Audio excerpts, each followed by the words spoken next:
In the case of the US, the labour market is still an issue for the US. If we look at the jobs to population ratio, it really hasn't recovered. We've seen strong jobs growth, but that's been offset by a fall in the participation rate, which has led to a fall in the unemployment rate. The Fed is watching that jobs to population ratio very closely. And the other thing the Fed is watching is wages. And wages growth has been totally flat in the US. If the labour market was tightening up, which is a contention of some people that want to see the Fed tightening early, and there are people out there that are saying the Fed's going to tighten in the March quarter, if the labour market was tightening up, you'd see upward pressure on wages, and we haven't seen that. And that also points to stronger income. So there's still issues around the US, why I'm really confident that the Fed's going to be much slower to start raising rates than one expects, but when they do start to raise rates, they'll move more quickly as the momentum in the US economy is building. This, of course, is something that you should now, you've all had your lunch, you've all had your breakfasts, you've enjoyed yourself, you should now look at this and go, this guy's crazy. We shouldn't be talking to him, because I think the US share market is poised to lift.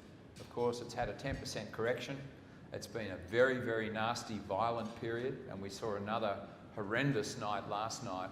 But on a valuation basis, the US share market has not been overvalued. People that argue that the share market needs to fall are really saying that it needs to go into the undervalued territory. And for me, there's no reason why that should happen. So I'm expecting over the course of the next couple of years to see around a 20 to 25% lift in the US share market. That, of course, today looks like a rather courageous comment, but I really believe that valuations at the end of the day will prove to be the most important indicator. What we're going through at the moment with the share market is very much about concerns about the Fed giving up on quantitative easing. If you look at the black line there is the size of the Fed's balance sheet. The red line is what we call the VIX, that's volatility in the share market. And when quantitative easing one ended, volatility exploded as people were nervous. What's happened to our drip feed? It's gone. So QE2 was introduced, settled things down. When QE2 ended, the volatility lifted again. And of course, this is, if you want me to update this for the last week, you'll notice that with QE3 ending in a couple of weeks, the volatility has gone through the roof again. And one of the reasons why that has been the case is that the lift in the US share market has been entirely linked with the lift in the Fed's balance sheet. And the linking between, if you can see, when QE1 was ended, you can see the fall in the US share market. QE2 ended, the correction in the US share market. QE3 is about to end, so we shouldn't be surprised that the US share market is coming off at the moment. Now, the risk, of course, is that on both occasions the Fed reinstituted another QE, settled things down, and off they went again. And this time people are looking at the abyss and going, well, where's the liquidity going to come from in the future? But the point, of course, is that there is a multitude of liquidity in the US economy. The black line there is what I call the excess reserves of the banking system.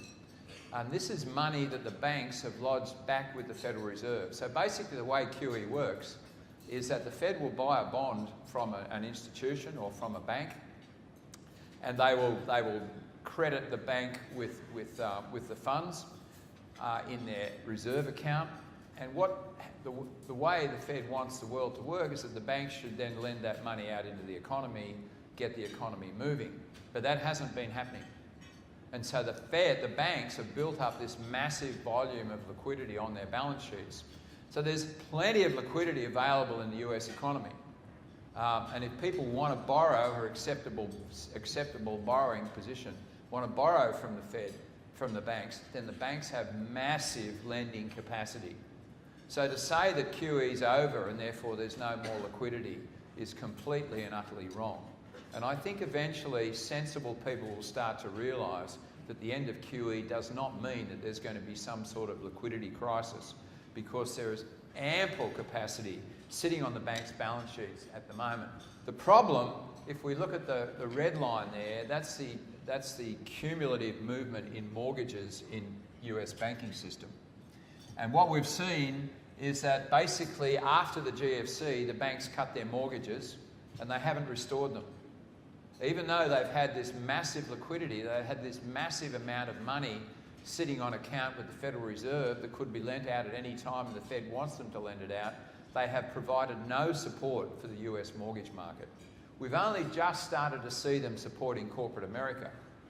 Initially, corporate America lost about $400 billion in funds as well, and only recently we've seen that coming through. Now, my view is that that lift in lending to corporate America is going to continue, and some of that money will start to feed its way back into the securities markets. And that, to me, is the mechanism that's going to lead to people getting more mature and understanding that the end of QE3 is not the end of the world, because the liquidity is still there. It's just that the demand or the quality of the borrowers, in the case of the mortgage market, are just not there.